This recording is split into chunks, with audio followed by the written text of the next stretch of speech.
For part B, we need to write a linear function for the price of the tea at the gas station. So they are going to sell it for 50 cents per cup as well, but they are only going to sell it 50 cents plus 50 cents per refill. So 50 cents for each refill, and then an extra 50 cents when you buy it the first time. So then we have to graph these. So I am going to label every second line because I'm not going to try to squeeze everything on there. The first one, our y-intercept is 1.5, 150. So that would be right in here between 1 and 2. And our slope is 1/2, so or 0.5. So if you think about 0.5 as a fraction, it's 1/2. So down 1. So down 1 would be here, and then over 2 would be here. So that would be that line. And I messed up. It shouldn't be down. Oops, erase.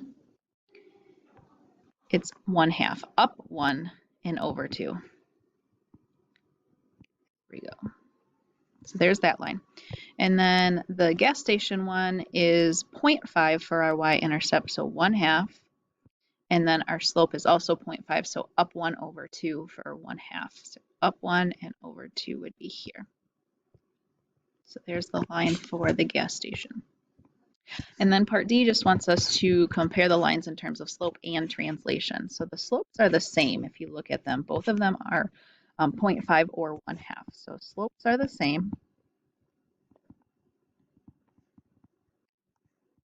And then translation is just the movement. So looking at the graph, the gas station is 1 unit down from the restaurant.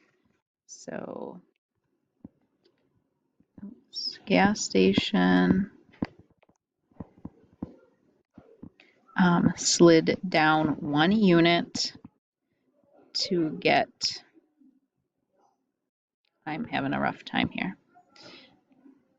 The restaurant is slid down 1 unit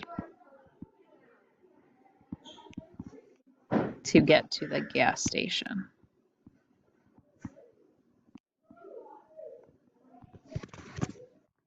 So slopes are the same. They're both 0.5. You can see that in the equations for part A and part B.